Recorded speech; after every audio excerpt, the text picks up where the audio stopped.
The European Union is about to implement arguably the toughest measures it has ever put forward to deter money laundering. The 6th Anti-Money Laundering Directive, or 6 AMLD, will be written into national laws across the European Union by December 2020, and goes to the heart of AML by harmonising offences and toughening the punishments for laundering. But what does it specifically entail? Well, I'm Mike Truter, and as usual, I'll take you on a 100-second journey to look at the why, how, and so what of the 6th Anti-Money Laundering Directive and its impact on financial institutions.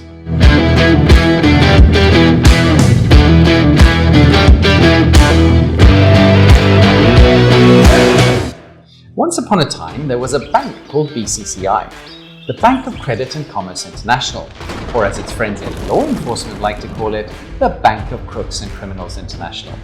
It was the 7th largest bank in the world at the time, until one day a US special agent exposed the money laundering organization of Pablo Escobar, who, guess what, was a client of BCCI.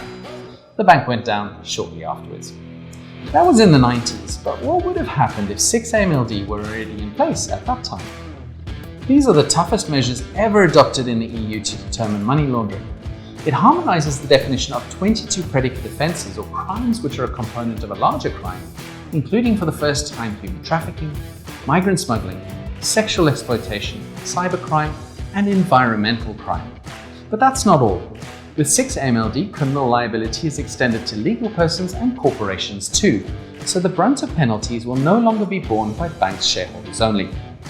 Additionally, anyone caught aiding, abetting, inciting, or attempting money laundering will be legally culpable and subject to a minimum jail sentence of 4 years.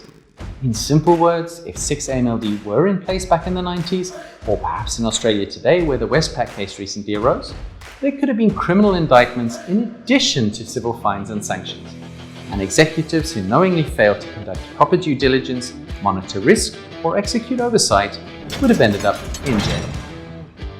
But let's park this gloomy scenario for a second and look at 3 things banks should be doing to ensure they're on the right side of the law.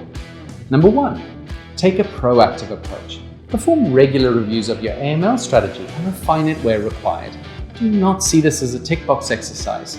The goal is to prove that you've done whatever it takes to detect and disrupt financial crime. Number 2, train your staff and your executives.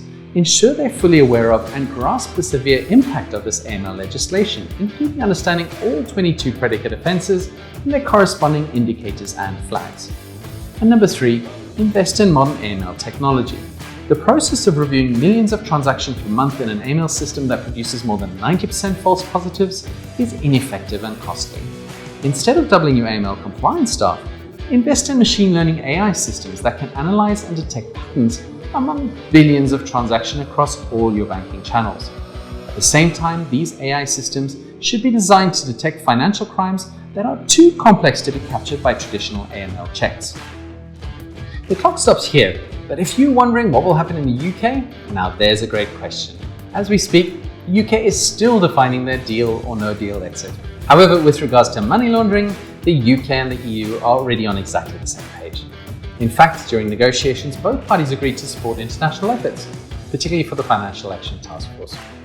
So our message to banks operating in the UK is, don't underestimate 6 AMLD. As for the future of EU AML legislation, it seems likely the scope will continue to grow. Countries like Germany are already taking an approach far tougher than what is required by 6 AMLD, so it might not be too long before we hear about a 7th Anti-Money Laundering Directive.